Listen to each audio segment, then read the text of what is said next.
Salam əziz izləyicilər. Bugün Python dərs 2-ni keçəcəyik. Gəlin başlayaq.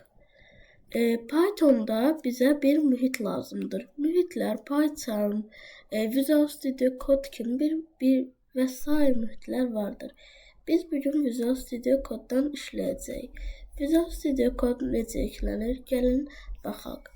İlk öncə daxil oluruq Microsoft Store-a. Sonra isə buradan Visual Studio Code yazırıq. Baxın, budur, çıxdı. Gördüyünüz kimi mən bunu yükləmişəm. Yüklədikdən sonra isə daxil oluruq. Daxil olduqdan sonra bizə extension lazımdır. Python extensionu. Buradan bura daxil olub, buraya Python yazırıq.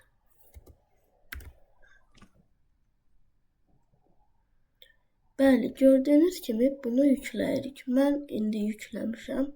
Yüklədikdən sonra isə buradan bir qovluq yaradırıq. Masa üstümüzə bir qovluq yaradırıq. Məsələn, adı app olsun.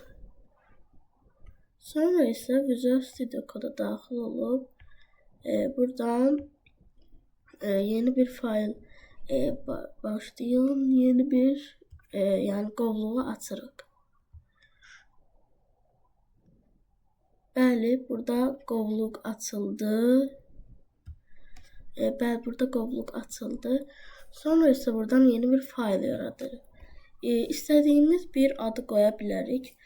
Məsələn, Python. İstədiyimiz adı qoyduqdan sonra isə nöqtə qoyub py yazırıq. Yəni Python'un qısaltması. Bəli.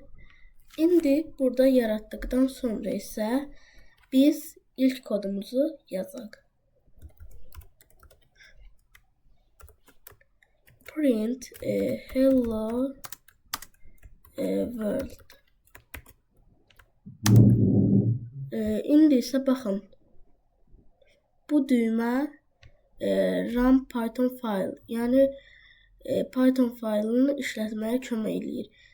Run düyməsinə basırıq və təbriklər, biz ilk kodumuzu yazdıq. Videomu izlədiyiniz üçün təşəkkürlər.